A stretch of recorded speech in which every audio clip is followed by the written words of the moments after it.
Después de que renunció al PRI, el que está baile y baile es Omar Fayad, que incluso dicen que ya hasta quiere ser parte de OV7.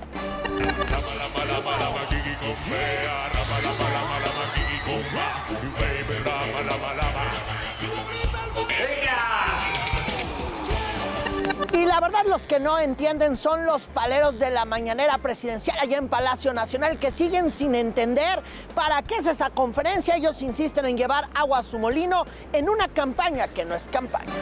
En Contralínea hemos publicado un reportaje de este hecho que involucra de manera directa al exsecretario de Relaciones Exteriores, Marcelo Ebrard, cuando fue jefe de gobierno en la capital, porque él otorgó los permisos y concesiones a las empresas constructoras y estas, a cambio, presuntamente, y es lo que dice el expediente de la UIF, entregó departamentos de lujo en Santa Fe a los hermanos y a las ex esposas de Ebrard.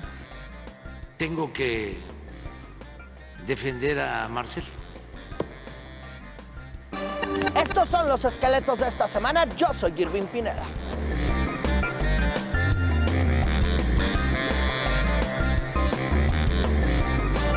La seguridad en Playa del Carmen, Quintana Roo, va a ser reforzada por policías turísticos. Esto luego de los ataques de la semana pasada que se dieron en la Quinta Avenida, donde lamentablemente una persona falleció y 2 turistas internacionales resultaron heridos. Esto de acuerdo con lo que ha dicho la alcaldía de ese importante municipio de Quintana Roo, que si mal no recuerdo es Solidaridad. Lo cierto es que la venta de estupefacientes tiene a Quintana Roo, pues sí, con hechos de violencia que se han reportado y que roban cámara, sí, en Playa del Carmen, en Cancún y en Tulum. Vamos a revisar rápidamente estas bandas de la delincuencia organizada que están operando y están ahí de acuerdo con los reportes de inteligencia. Los Zetas, Cártel del Golfo, Cártel Sinaloa y Cártel Jalisco Nueva Generación son los que venden estupefacientes. También hay células del Cártel de Cancún, el Cártel de los Pelones, el Cártel de los Bonfil, La Barredora y los Zetas Vieja Escuela. Vámonos hasta el norte del país, vámonos para ser más precisos a Tijuana, Baja California. Ya la alcaldesa Montserrat Caballero, que ha sido amenazada por la delincuencia organizada, permanece con eventos públicos como este que tuvo hace unos días con organizaciones. Fue en un hotel, de acuerdo ahí a estas imágenes que estamos viendo, y luego está viviendo en el cuartel militar que se ubica allá en Tijuana, Baja California. El presidente López Obrador confirmó las amenazas de la delincuencia organizada. Sí, ha recibido amenazas. Y se decidió protegerla, se habló con ella, y se llegó a ese acuerdo de ayudarla, protegerla. Vámonos rápidamente con Ángel Gallegos para que nos cuente qué es lo que será noticia en los siguientes días. Adelante, Ángel. Hola, ¿qué tal, Irving? Los saludo con mucho gusto y de una vez vámonos con lo que será noticia. Este 11 de septiembre el presidente López Obrador viajará a Chile para la conmemoración del asesinato de Salvador Allende y el golpe de Estado en ese país. México y la Unión Europea acelerarán la firma de un tratado de libre comercio. Son 53,000 burócratas los que han incumplido con la obligación de actualizar su declaración patrimonial y de intereses según la función pública. Adultos de 65 años en adelante podrán registrarse para recibir la pensión del bienestar del 19 al 30 de junio en la página gov.mx/bienestar. Regreso contigo, Irving. Te aprecio el reporte, Ángel, y te seguimos en los siguientes espacios de Fuerza Informativa Azteca. Los que andan recorriendo ya el país son las famosas corcholatas presidenciales, es decir, los aspirantes a la candidatura presidencial de Morena, que les han puesto ahí un nombre de coordinadores de la defensa de la 4T o de los comités de defensa de la 4T, que no son más que candidatos presidenciales. Les dieron 5 millones de pesos allá en la bolsa y entonces empezaron a recorrer el país. Por cierto, que todo el día vemos a las corcholatas, ya se les ha olvidado a la 4T pues algunos problemas ahí tan importantes, porque están en todos. Hicimos un recorrido de las bardas que tienen y la verdad es que es Claudia, es la que lleva ganando las bardas en los límites de las alcaldías Cuauhtémoc y Miguel Hidalgo. Luego hemos visto bardas de Marcelo Ebrard y ya después de ahí poquititas de Adán Augusto y los demás presidenciables. La verdad es que están borrados. El presidente nacional de Morena, Mario Delgado, pues se ha reunido también con los líderes de Morena a nivel local, pues para que no metan las manos en este proceso que están haciendo y donde están recorriendo México. Son más de 60 y tantos días de campaña, son casi 70 días para que se vayan a una encuesta y se miren. La Comisión de Quejas del INE negó detener este proceso para elegir al coordinador de los comités de defensa, aunque puso límites a lo que pueden hacer los aspirantes para evitar caer en famosos actos de precampaña. Miren, por ejemplo, no pueden llamar al voto, no pueden hacer propuestas de gobierno, no se pueden posicionar como precandidatos, aunque ya sabemos que son precandidatos, no pueden hacer pronunciamientos y Morena deberá de estarles pues contando la lana a las famosísimas corcholatas presidenciales. Esta sesión de la Comisión de Quejas del INE se desprendió luego de algunas quejas que han interpuesto pues partidos como Movimiento Ciudadano y como el PRD. El PRD ya presentó una queja y vemos qué resolverán en el tribunal, porque es una campaña ilegal la que hace Morena, porque no son coordinadores, sino es el candidato o la candidata presidencial de López Obrador. Y eso va en contra de la ley electoral. Juan Carlos Cruz es asesor legislativo, abogado. Juanca, ¿cómo estás? Qué gusto verte. Muy bien, ¿y tú? Muchas gracias por la invitación. Pues bien, aquí ayúdanos a entender un poco, porque vemos que estos aspirantes a la candidatura presidencial de Morena están en una competencia que se llama por la coordinación de la defensa de los comités de la 4T, que no es más que ese pasaporte. Y entonces la pregunta que más de uno tiene es, ¿estos están violando la ley? ¿Están al filo de violar la ley? ¿Salieron más inteligentes que todos y la neta pues no está pasando nada? ¿Qué es lo que estamos viendo? Ayúdanos a entender en qué momento estamos y qué es lo que está ocurriendo. Claro, Irving, mira, a ver, lo que está pasando en el proceso de Morena no es nada más que una trampa que está llevando a cabo el partido para poder elegir anticipadamente a su precandidato y posteriormente el que será su candidato a la presidencia de la República. Los tiempos de la ley establecen que es hasta la tercera semana de noviembre en donde se tendría que elegir a iniciar el tiempo de precampaña de cualquier partido. Los partidos deberían de tener ahí sus perfiles de quién debería de ser su precandidato, ¿no? Y esa Exacto. competencia interna. Así es. Que Morena la adelantó pues ya desde ahorita, que es junio. Exactamente. Y eso tiene que empezar pues en unos meses, casi medio año. Así es, y lo que yo sostengo es que es un proceso tramposo.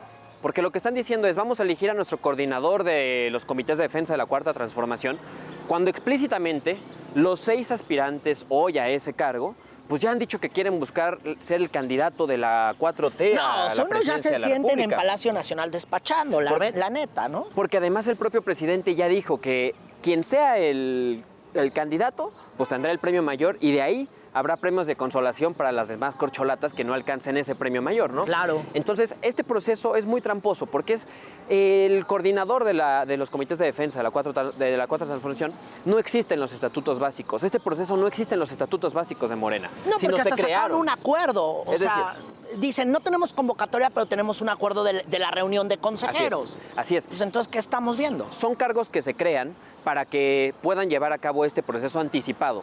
No es que sean más inteligentes, es que son más tramposos, porque lo que están intentando es que la gente pueda conocer a estos aspirantes y en específico a los que pueden llegar a ser candidatos a la presidencia, porque sabemos que otros ni siquiera tienen esa intención legítima, están buscando ver qué les toca, ¿no? En la repartición una vez que termine este proceso. Claro. Lo que está pasando entonces es que están adelantando con nombres tramposos el proceso para así poder tener ventaja sobre los demás partidos, porque el objeto de la pre-campaña es que no existe inequidad en la contienda, que todos los partidos tengan el mismo tiempo y entonces eso es el problema de este proceso, que ellos van a tener más tiempo que los demás disfrazado de coordinaciones que no existen en los estatutos de Morena y que se inventaron para poder adelantarse en el proceso. Oye, a ver, el INE, ha habido algunas quejas de los partidos políticos que se han estado quejando de, oye, es que esto está adelantado. La Comisión de Quejas del INE ha dicho, bueno, pues nada más no hagan oferta de campaña, no se llamen precandidatos, pónganse aspirantes, suspirantes, soñadores, o pónganse el nombre que quieran, pero no precandidatos.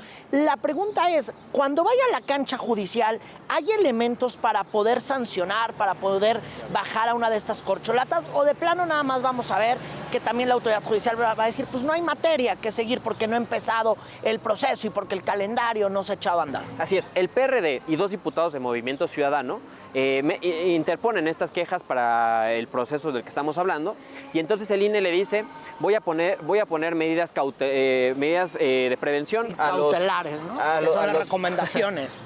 A los aspirantes a este cargo de la Cuarta Transformación, en la cual estos recorridos deben de estar calendarizados en primer lugar.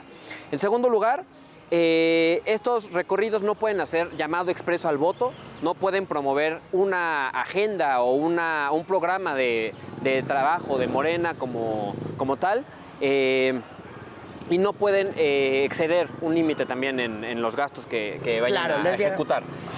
Las juntas distritales del INE van a estar verificando los discursos de los candidatos para que no hagan llamado al voto, para que no hagan publicidad a favor del partido. En términos generales, no pueden adelantarse al proceso electoral como tal, no pueden hablar del proceso electoral.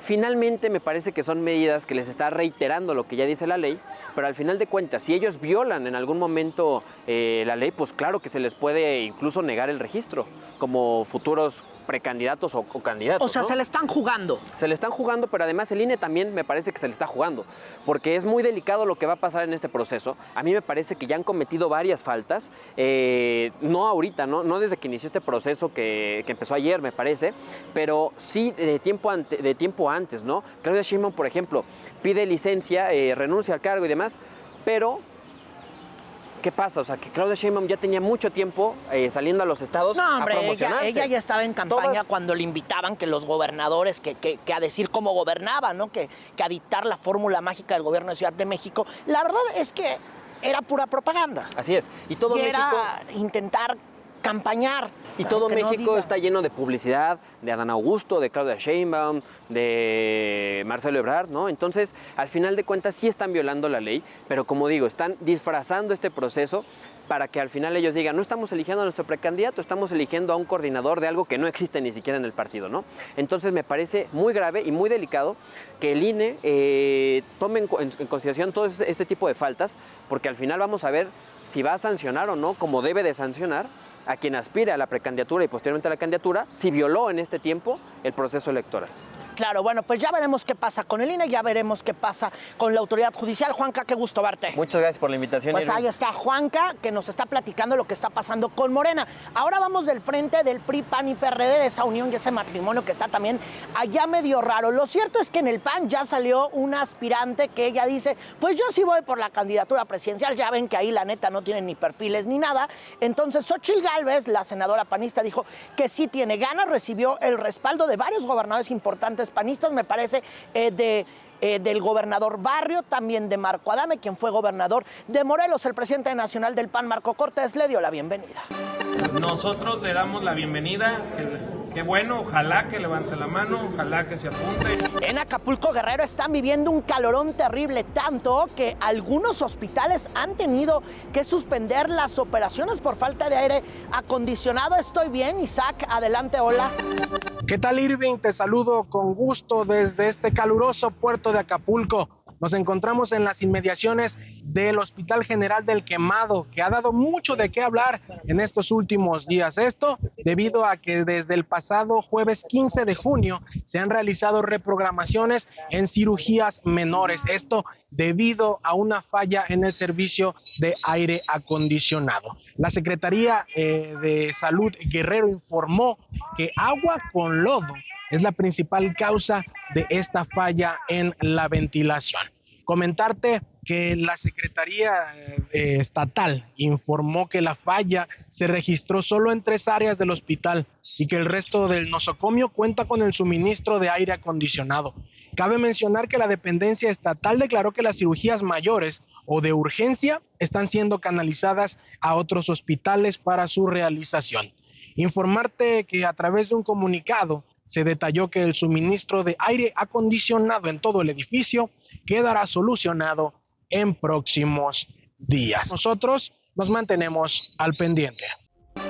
Te aprecio el reporte y en verdad también uno quisiera estar por lo menos en una alberca o en el mar de Acapulco, Guerrero, para refrescarse en lugares donde habitualmente las cosas no es el clima tan caliente como aquí en Ciudad de México, el Estado de México, Puebla. La verdad es que ha estado imposible el termómetro, casi si lo vemos en color rojo. Lo que estamos viviendo pues son estas famosas olas de calor que no es más que una consecuencia del cambio climático. Pero vamos a revisar, seguramente ustedes en la noche, la neta, no pueden dormir y esto es consecuencia de algo que se llama isla de calor, es decir, es una anomalía térmica que puede durar de 4 a 10 días y son especialmente intensas debido a que pues los materiales con los que están edificados las casas, es decir, pues el metal y todo lo que tienen, absorben el calor durante el día y en la noche lo van liberando. Por eso es lo que hemos estado viendo. Y por cierto, que el termómetro va aquí en la Ciudad de México, en el Estado de México, va a estar por arriba de los 30 grados Celsius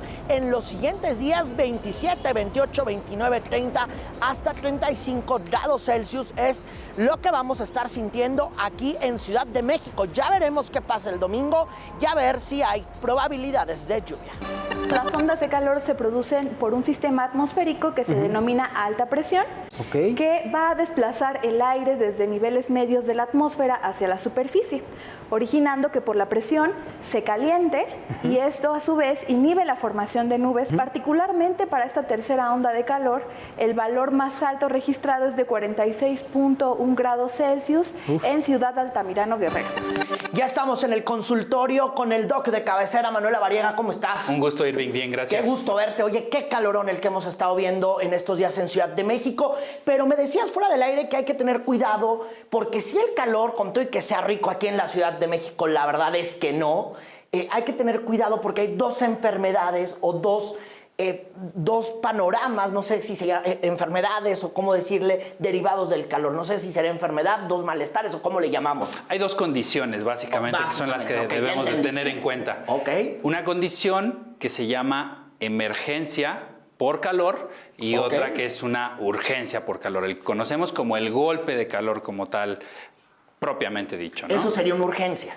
Sí, eso sería una urgencia. La emergencia es la que podemos tratar todavía de manera ambulatoria en casa y la urgencia o el golpe de calor es la que ya requiere tratamiento hospitalario. ¿Cómo sé que me dio un golpe de calor más allá de que estuve bajo el sol, que tal vez estaba yo caminando, haciendo mi vida normal, común y corriente y de repente viene el golpe? ¿Cómo nos damos cuenta? Aquí hay una situación crítica específica. La alteración en el estado de conciencia es el punto que nos va a dividir. Si podemos manejarlo en casa, hidratarlos, quitar esta exposición al sol y mantener al paciente, vamos a decir, con líquido y quitarlo de esta exposición al sol, o requiere de tratamiento hospitalario en donde ya pierde la conciencia, en donde ya se requiere una hidratación más específica, donde ya también se requiere medidas hospitalarias para el control de la temperatura, porque incluso los pacientes que tienen golpe por calor pueden convulsionar, pueden presentar delirio, pueden generar agitación psicomotriz, ponerse combativos, agresivos, pero esto es por la deshidratación extrema. O sea, ¿eso es el golpe del calor? No. Sí, el golpe de calor es el que requiere el manejo hospitalario. O sea, ahí es al hospital. ¿Y eso te pasa cuánto tiempo necesitas estar en el sol? ¿O eso no se mide? ¿O cómo? Depende de diferentes factores y esto pues también hay que tomar en cuenta la edad del paciente. Los niños más pequeños, los adultos mayores se deshidratan más rápido. Las personas que están en una edad media pueden tolerar un poquito más el sol. También depende de enfermedades, del estado hídrico de la persona, de condiciones asociadas. También no es lo mismo el calor que tenemos en la Ciudad de México al calor que tenemos tal vez en Coajimalpa, en un lugar completamente abierto. También depende de si están en el transporte público. Ya hemos escuchado el calor en el metro, que también es muy intenso. Entonces, depende de diferentes factores, pero aquí el punto detonante es la alteración en la conciencia. Evidentemente, primero sucede esta situación de una emergencia en donde sí hay tal vez corazón rápido, sí hay tal vez este cansancio extremo, esta deshidratación, pero si no se atiende correctamente, entonces se va a convertir en una urgencia, ya un golpe de calor como tal, que requiere tratamiento hospitalario. ¿Tú llamarías a la gente que nos está viendo a evitar la actividad al aire libre? Por ejemplo, aquí en Ciudad de México, donde el sol está más pesado que hace 15, 20 días. ¿Tú llamarías a evitar un poco más el ejercicio, el trabajo, que pues mucha gente, no sé, me imagino a alguien que hace una labor de albañil, de plomero? ¿Tú llamarías a quitarlo de estos horarios que habitualmente ocupamos en Ciudad de México? Tal vez es un poco complicado invitar a la gente a que no realice sus actividades porque finalmente, pues bueno, todos estamos corriendo en el día a día. Pero yo creo que sí, hidratarnos bien, si tenemos algún síntoma como mareo, como esta frecuencia cardíaca muy alta, pues tal vez retirarnos un poquito del sol, también tomar estos espacios de descanso para poder tener una buena hidratación, quitarnos del rayo del sol intenso y sobre todo si existe la posibilidad, pues demorar estas actividades, hacerlas un poco más temprano o un poco más tarde para no estar expuestos al rayo del sol más intenso que prácticamente es entre las 11 de la mañana y las 4 de la tarde. Si es factible, pues llevar la actividad física fuera de estos horarios. Y bueno, pues para nuestros amigos que están trabajando en la construcción o que están en la bicicleta repartiendo pedidos o que están en el taxi manejando, pues tomar estos espacios para hidratarse, para comer y sobre todo si hay algún síntoma, pues tratar de buscar ayuda para que esto no se convierta entonces sí en una urgencia y existan complicaciones. ¿Cuánto es la cantidad de agua que debe tomar una persona? Muy fácil, vamos a hacerlo. Multipliquen su peso por 4 y eso les va a dar el número de litros, que más o menos es entre 2 y 2,5 litros por día. Ok, y eso diariamente, ¿no? Diariamente, no de un solo jalón, porque muchas veces también lo tomamos de golpe, sino estarla tomando en el día a día. Paso a pasito. Paso a pasito, traguito a traguito. Ok, bueno, pues te aprecio 2 minutos. Muchísimas gracias, Doc. Un gusto, gracias. Qué gusto verte. Vámonos rápidamente un resumen. Garantizan servicio de energía eléctrica pese al aumento de demanda por calor. No hay ningún problema, que ellos lo saben. O sea, nosotros somos los primeros interesados en saber lo que está sucediendo, porque imagínense que hay apagones. Van por comicios abiertos para elegir al candidato presidencial del PRI, PAN y PRD. Comité del Senado de Estados Unidos avala propuesta de ley para quitarle bienes a narcos ligados al tráfico de fentanilo. Estos fueron los esqueletos de esta semana. Ya saben que siempre estamos juntos en las cuentas de redes sociales de Fuerza Informativa Azteca, que son @Azteca Noticias. Estamos en todas partes y siempre en el lugar en el que suceden los hechos. Yo siempre los espero en mi cuenta de Twitter, que es @Irving Pineda, y en Insta también como Irving Pineda. Qué gusto estar por acá.